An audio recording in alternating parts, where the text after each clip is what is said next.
उत्तम अभ्यंकर. उत्तम हा भयंकर. जा मामाला बोलून घेऊन पटकन. चल मला वेळ नाही, मला जायचंय. चल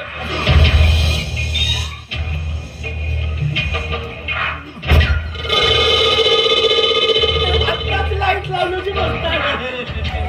छान आहे ना. बिलकुल एक नंबर. गॅरंटी आहे म्हणते. बिलकुल माझी नसेल. आम्हाला पाठव. आवाज तुझ्या बलीचा तुमचा भाषा आला. आता काय नाही बाबा, भाषा कोण म्हणते.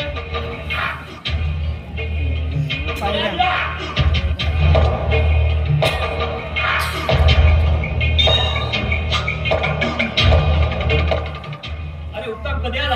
हे काय बस आता चालू आहे बाबा. जस्ट आता चालू. ठीक आहे. पण काय झालं ते आपलं नवीन प्रोजेक्ट काय झालं? अरे तेच तर तुला गोड बातमी द्यायला आलोय मामा. हे आपला प्रोजेक्ट सक्सेसफुल झाला मामा. वा गुड, व्हेरी गुड उत्तम, खूपच सुंदर. अरे असं आहे, जर का तू माझ्या खांद्याला काम केलास आणि अशीच प्रगती केलास तर मी लवकरात लवकर तो लग्नबंधन पार लटकवून मी आपला जावई बनवतो तुला. त्यासाठीच तर एवढी धडपड चालली ना मामा. काय म्हणाला उत्तम? नाही मामा, काही नाही. अरे तू माझ्यावर एवढा विश्वास टाकला, एवढा विश्वासाने काम दिलं, कारभार मी सांभाळतोय, मी माझं भाग्य समजतो ना मामा. नाहीतर कोणता मामा आपल्या भाषेसाठी एवढं करतो. हा मग उत्तम, माणसाने स्वतःला कधी कमी लेखू नये. मी तुझ्यात आणि माझ्यात कधी भेदभाव केला नाही आणि मी कदर करतो तुझ्या गुणाची, तुझ्या कर्तृत्वाची आणि भाषा बोलून एवढा कारभार मी तुझ्यावर सोपविला आहे. म्हणूनच मामा मी म्हणतो, ही संपत्ती माझ्या नावावर का करत नाहीस? उत्तम, काय म्हणायचं आहे तुला? नाही नेमकी तुझी नजर आहे माझ्या संपत्तीवर तर नाही. अरे नाही, असा गैरसमज बिलकुल करून घेऊ नको. हे बघ मामा, माझं काय म्हणणं आहे, नाही तरी मी तुझ्या कंपनीचा सर्व कारभार सांभाळतो, बरोबर? आणि तसंही आज ना उद्या तू आपल्या मुलीशी म्हणजे रचनाशी माझं लग्न करून देणार आहेस, बरोबर? आणि आज ना उद्या जर तिचं माझ्याशी लग्न झालं तर मग मी तुझ्या घरचा जावई, बरोबर? आणि रचना तशी तुझी एकुलती एकच मुलगी ना रे, मग ही संपत्ती माझीच ना. बघू, तो नंतरचा प्रश्न आहे. ठीक आहे, निघा आता.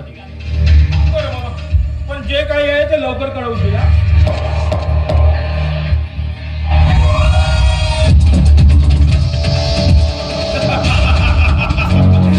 मनोहर देशकर, हा मनोहर देशकर उत्तम अभ्यंकरचा मामा.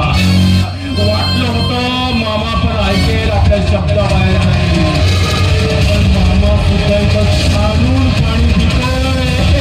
नाही मामा, नाही, हा उत्तम अभ्यंकर आहे, उत्तम अभ्यंकर. अरे हा तुझाच भाग्या. अरे नाही, ही संपत्ती मी माझ्या नावे केली ना तर नाव सांगणार नाही उत्तम म्हणून. अभ्यंकर म्हणजे महाभयंकर. मामा, जावई तर मी तुझा होणार, मग एका रात्रीचा गाणं होय.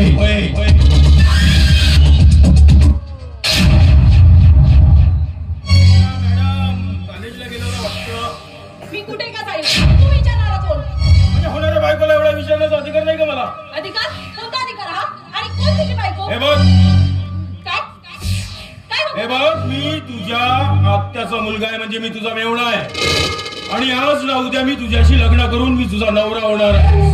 आणि तसंही हा सर्व कारभार मीच सांभाळतो की. सांभाळतोस ना. अरे त्याकरिता महिन्याला पगार सुद्धा मोजून देतात माझे पप्पा तिला. अरे फुकट कारभार सांभाळत नाहीस तू.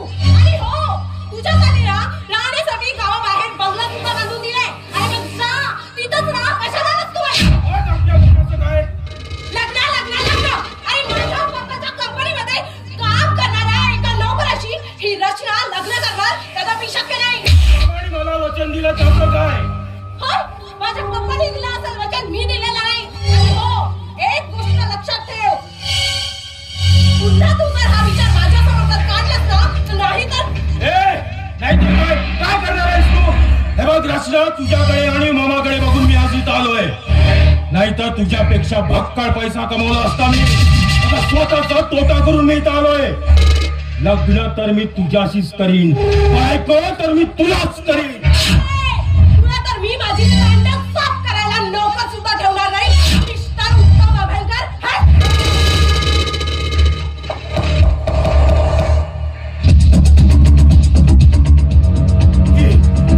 हे सारे आत्ताची पोर मला दम देते. या उत्तम अभ्यंकरला दम देते ही नाही लक्षणा नाही. उत्तम अभ्यंकरची जो पंगा घेतो ना त्याला पूर्णपणे आनंदा करून सोडतो. उत्तम अभ्यंकर आहे मी, दादाची जात आहे मी. आणि जो माझ्या शेपटीवर पाय ठेवतो ना, अरे पाय